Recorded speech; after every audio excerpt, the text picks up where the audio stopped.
Hello, and today we are talking about fear. Fear of not being able to do something, fear that leads to inaction, fear that may be stopping you right now to go after your dreams, or fear that may be stopping your clients to be able to go after their dreams. So today we're going to discuss this very tricky topic of fear, how to get past it, what does it really mean to be in fear, what can it lead to, and what are some of the things that you can do, think about, or questions that you can ask that will help you get past these fears. What we're going to discuss will also help you help your clients get past their own fears. Now, before we get into understanding fear, let's not be fearful and go ahead and hit that red subscribe button so you can get a notification from me every single week as I release new videos around how to be a better coach and also be able to build an even more successful coaching business. Now, let's talk about fear. Fear is basically our response to something that is uncertain in life and that feels like that the uncertainty that is waiting for us on the other end is not something that we desire as an outcome. Fear shows up as a physical or an emotional response to something that is unforeseen, something that is a made-up future that we are projecting based on what is showing up in front of us. Even physical fear, like a tiger coming in front of you, is a physical response that you're having because you think that the tiger is going to come eat you. So you start making up a story of how a tiger is going to come eat you fairly quickly, and a fear response is generated in your body. Now, not all fear is bad. Some fear is actually there to protect you. It's a safety mechanism. Say, for example, that tiger was really there. Well, you better be scared because you have to come up with an exit strategy, else you might be eaten. So not all fear is bad.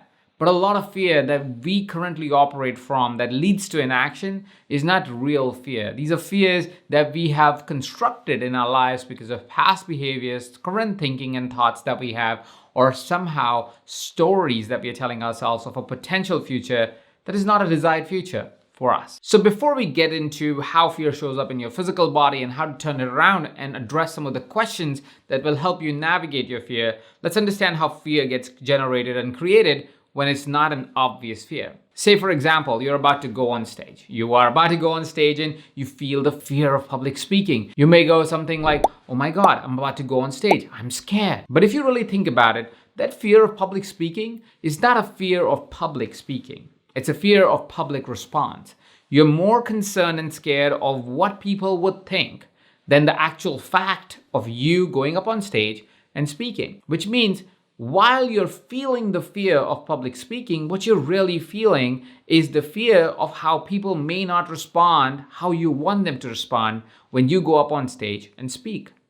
And that is most often the case when somebody is finding themselves in the middle of a fear that is stopping them to take action, or they're feeling a visceral fear which may impact the action they're about to take. These are stories that we create, thoughts that originate in our mind with no particular feeling, creates the emotion of fear because we come up with a thinking, a story that tells us that we should be scared of that situation. Recently in my life, I decided to buy a house. And while I was investing in this property, I had real fears showing up in my life. I was thinking about, am I making the right financial decisions? Am I making the right cautionary decisions? Do I have a war chest of savings for my kids and my wife? Am I being irresponsible when it comes to taking care of my family, of my parents, and so forth? While all of these fears were happening in my body, I could realize that a lot of these things that I was projecting outside into the future were all made up stories. My fear around buying a house wasn't about the house at all. It was about my stories of how certain things can go wrong once I made that kind of investment. Fear is very much present in our lives and our clients' lives. And there is no way that we can absolutely, completely take away that emotion.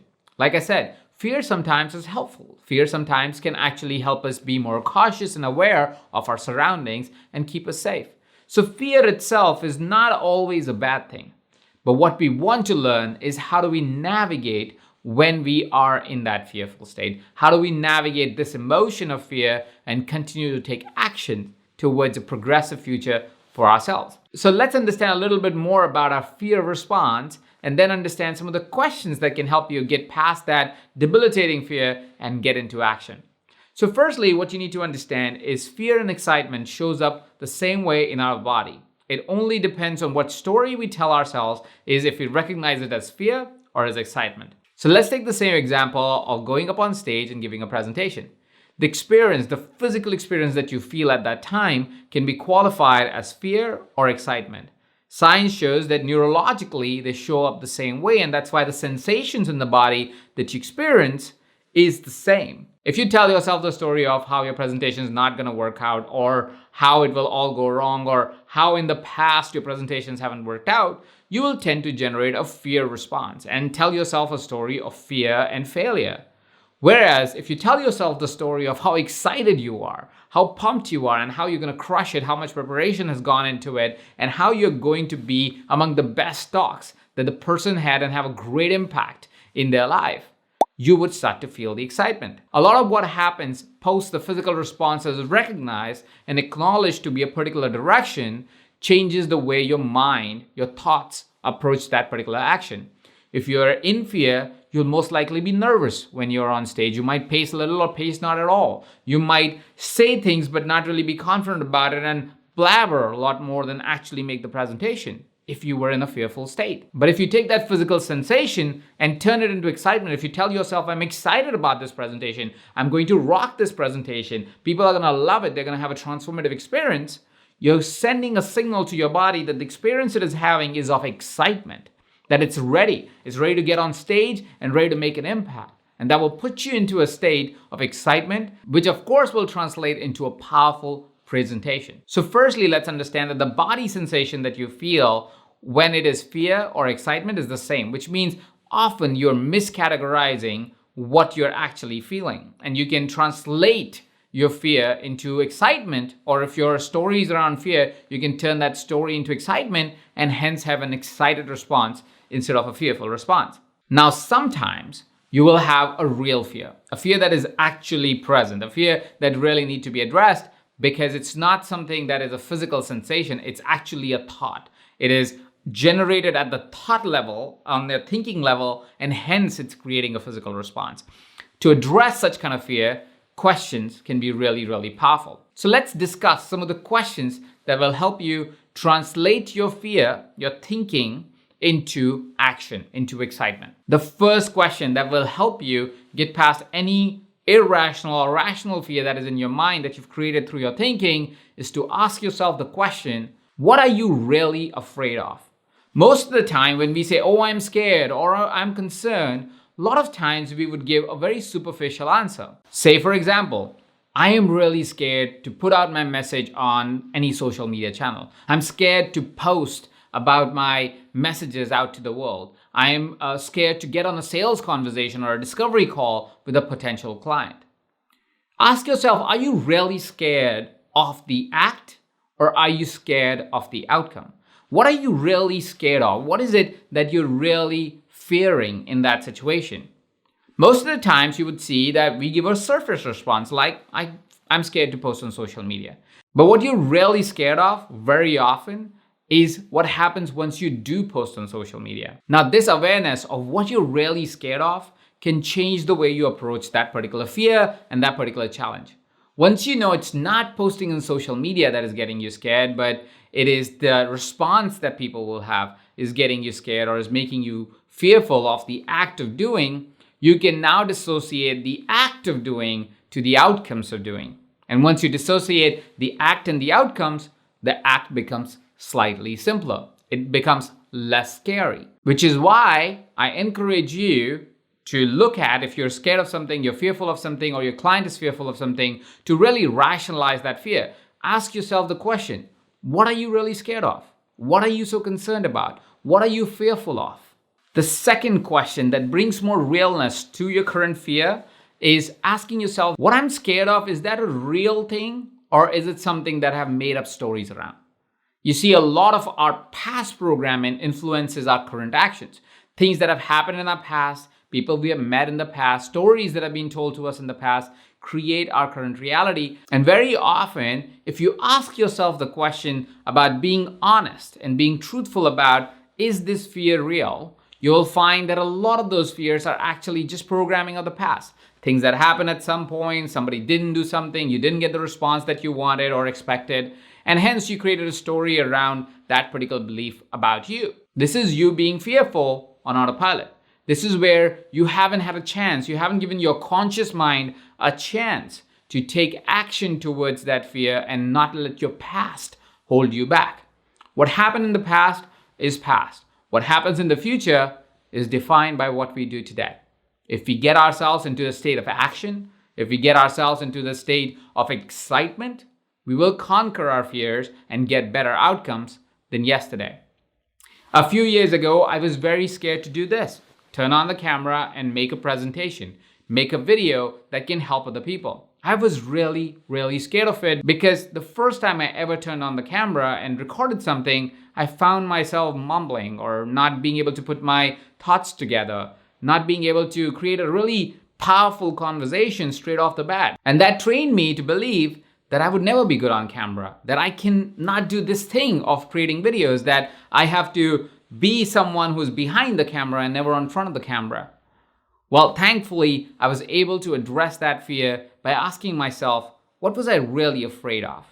And I was afraid of rejection. I was afraid of people won't watch it and that I would be not brilliant at it and that I will never get good at it.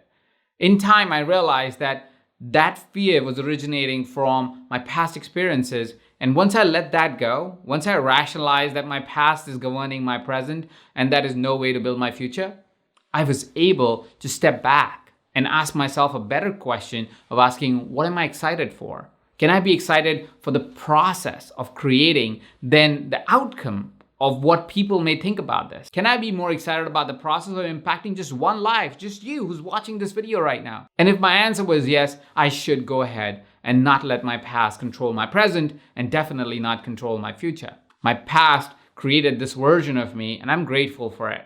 But at the same point of time, it also gave me certain beliefs and that I have to suspend for me to be able to get past my concerns, my life, and create a new life for myself.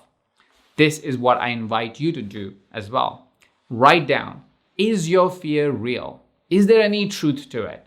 Or is it just past programming? Is it just the stories of your past about something that may have happened? Or are you being currently limited in your potential and pure potentiality because you're letting your past run your present? The third question is, what would accepting this fear and not getting in action cost me?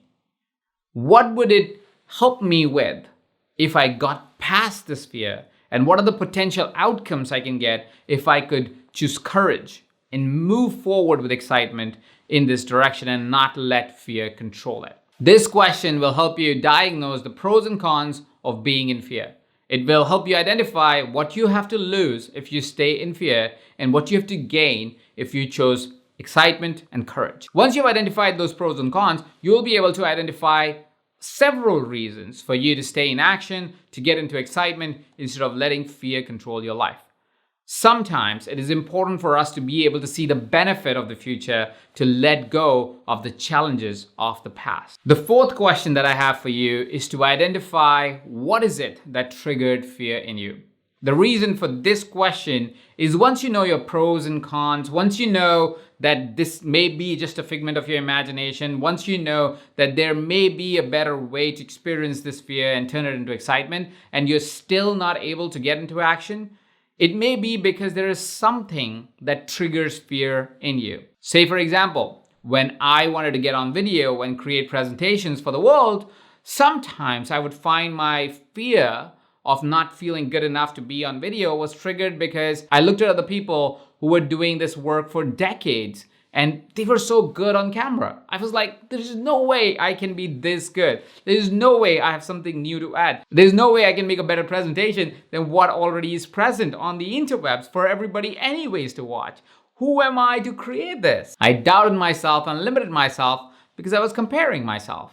There was a specific event when I watched somebody who was a very successful coach, somebody who had been doing camera and video work for a really long time, and I would compare myself and limit my own self. And it would create that fear in me of not feeling good enough, fear of saying that I won't be able to create that impact that that person did on video. And that fed my fear. And that continued to feed my fear for a very long time until I recognized that that's the event that is causing it. And because that was the event, what I started doing was to ignore the other trainers for a minute, to work on my methodology, to clarify methodology. What is it that I do? How is it that I'm able to create an impact in my client's life? And that eventually gave me the confidence and allowed me to not feel the trigger of the event, even if I saw somebody that was fabulous. So ask yourself this question and your clients this question of what is it that may be happening in life that is triggering fear in you? And how can you isolate those events so you can ignore them, limit them, or completely eliminate them so you can act a lot more from a place of excitement, action, and courage? The next question I have for you is what are the small steps that you can do today that will help you get past your fear? Very often we think a big, massive action would help us get past anything that may happen in life. While that sounds like a really cool idea, it doesn't actually work. What really works is you being able to take small, tiny actions every single day so you can build a new muscle to be able to get past that fear. So you can build new courage to be able to get past that fear, to be able to be in action so you can counter that fear with actual results. And once you start taking those tiny actions, start to see your confidence rise and your abilities rise, your habits rise to the occasion, you see slowly but surely the fear goes away. So I invite you to think about what are the tiny steps that you can take, the tiny habits that you can bring into your life that will help you get past any fear that you may be experiencing right now in your life. Lastly, I want to give you a technique. This technique is not my technique, it's a technique by a fantastic trainer called Mel Robbins. She wrote a whole book about it called the 5-second rule. I'll let Mel explain a little bit further. Here's how you're going to use the rule. The moment that you feel your thoughts drift, and have you ever noticed how worrying and self-doubt, they have a way of literally like taking you away from a situation. You can feel your mind go from the present moment to drifting to something negative. Maybe you're sitting at a meeting at work and suddenly you start talking down at yourself and doubting yourself. It happens like that. But the moment that you catch yourself do it, that's a moment of tremendous power. You have a decision to make. You can either sit there and listen to the worry and listen to the self-doubt and let it hijack you, or you can make a decision to assert control. That's when you use the rule. You're going to use the countdown trick, 5, 4, 3, 2, 1. It's essential. Counting backwards interrupts the negative thought pattern. It's also going to awaken your prefrontal cortex, which is the part of the brain that you need to override a bad habit and replace your bad habit with a positive new one. So every time you feel your thoughts drift to something negative, or you find yourself worrying about things you can't control, 5, 4, 3, 2, 1, it'll switch the gears in your brain, it'll interrupt the negative thought pattern, it'll activate your prefrontal cortex, and you've just created a starting ritual that will prime your mind to accept a more positive thought. That is how you use the rule to change. So this is how you get past your fears. You can help your clients with these questions. You can help yourself with these questions. Let me know what you think about fear. Has it stopped you before in life? And what did you do to get past it? Post it on the comment section below. I love reading your comments. I love interacting with you in your comments. Go ahead and hit that like button if you're going to use one of these questions to get past your fear, if you have a better understanding of fear, because I love and appreciate when you hit that like button. And if by any chance you still haven't hit that red subscribe button, go ahead and hit that red subscribe button. Thank you so much for watching. This is Ajit Nawalkar, and you're watching this on EverCoach.